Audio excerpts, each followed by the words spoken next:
turns out Boston Celtics really freaking good. Yeah, Boston Celtics really freaking good. Dallas Mavericks did not come out like they did against Minnesota in Game 5 on the road. In fact, it was like almost the exact opposite. We will get into all that first. I should just state the final score, I think. Celtics 107, Dallas 89. And the Boston Celtics were up by as many as 29 at a certain point in this one. There was a fun comeback at the start of the third where Luka and co dropped it down to 8 points. And it felt like, all right, we're going to have a game. This is a team that, of course, if you've been paying attention, if you haven't, we're going to update you right now. Almost came back from a monstrous 20-point deficit at home against the Clippers in the first round. Game 6 at home, elimination, like the Thunder being on the elimination ropes, a potential Game 7 hanging in the balance. Down 18 with 16 points in the third quarter. Dallas came back and won that series.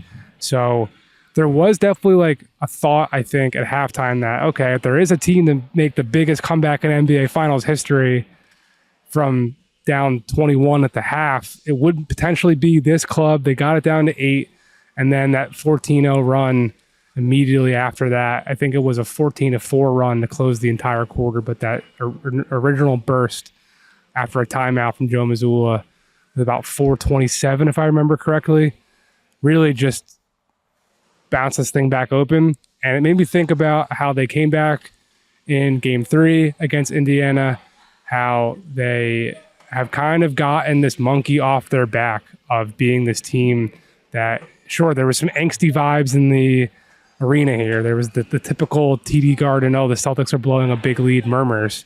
But this team just seems to have been able, to me, that's like the narrative that I'm taking away from this overall, like the most overarching discussion point. It's that this team that people have ridiculed for having a cakewalk to the finals and potentially being a paper tiger with all the historic numbers in their favor to show how dominant they are.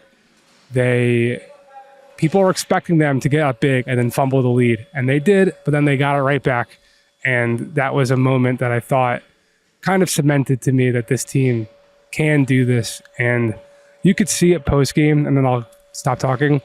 Jaylen Brown in particular, they're not satisfied. And this is a team, of course, that was up 2-1 2 years ago and knows how quickly this thing can turn. So they're not too high after this point. They know that there's a much more series left to take advantage of and win, blah, blah, blah. So I don't know. Dan, am I overstating their bounce backness from like letting go of the rope and then re-grabbing the rope and tugging it back? Or is there something else that you saw? I think you're right to point to it's sort of a sign of maturity. I think composure is not something we always would have associated with this Celtics core in years past. When the offense started to stagnate, when the possession started to get junky, when they weren't able to string together a few good minutes of basketball, it was like, well, is everything going to spiral from here? And you mentioned that, I think going back to the end of the second quarter, because the Celtics didn't close the quarter great. Luka, I think, had 5 straight. It was like, I think something like 7-0 in the last minute and a half of the second quarter. The run spanning from there through the early part of the third quarter was like 29-9, I believe, Mavericks. And just 2 pieces of good news. One is, as you mentioned, Joe Mazzulla calls the timeout. And there are principles to get back to. We are going to drive the ball. We are going to, because of the way we space the floor, when we run action, we can get somebody turning the corner and downhill. Don't settle for the step back. Don't ponder and meander your way through the set. Get into the paint. Tatum downhill, Brown downhill, Brown downhill. The next several possessions were all going right at the basket, putting fouls on Derek Lively, who was basically a non-factor in large part because of the foul trouble that he was in, and Boston being able to say, we are getting into the paint and we are going to force the action. Either we're going to draw help and kick and we're going to create good looks that way, or we're going to get layups, or we're going to get to the line. We're going to get good possessions and get this game back on our terms. So that's one good sign, is that you wind up where it's like, we know what we want to get to, and let's clear our minds and get back to what we want to get to. The other piece of good news, if you're going to give up a 29-9 run, it helps to have been up 29 points before that. The Celtics have been, they came out for game one, and whatever concern there might have been about rust or about they didn't have faced the sharpest battles in the first 3 rounds. Like, are they going to be ready for this? Turns out, yeah, man, they like a couple of shaky minutes and then ripped off a 23-5 run in the first quarter to completely take over the game.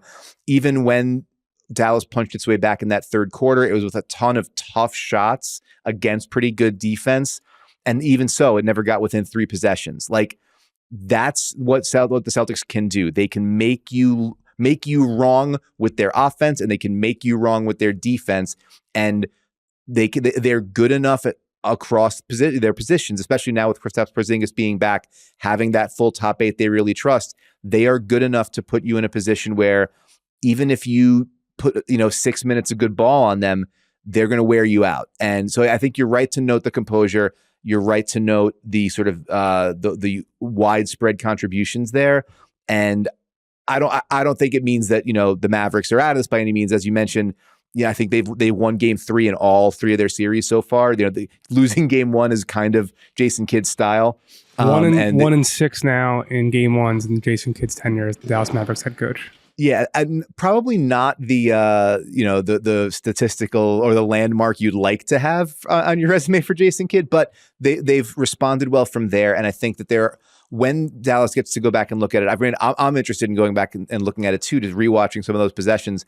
There were some shots and some opportunities. They had some really wide open looks that could have cut, a 10-point game into a 7-point game, an 8-point game to a 5-point game. There was a couple of possessions where they got the offensive rebound. They had 2 straight travels at sort of on the back end of that run to really halt their momentum. There were opportunities there.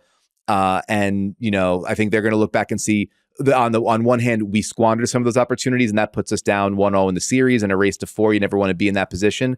But beyond that, like, we come out, we have a better comportment on offense. We put together some better stretches. We make some of those looks that we didn't go down. We can still go back to Dallas tied at 1. There's still an opportunity here for us.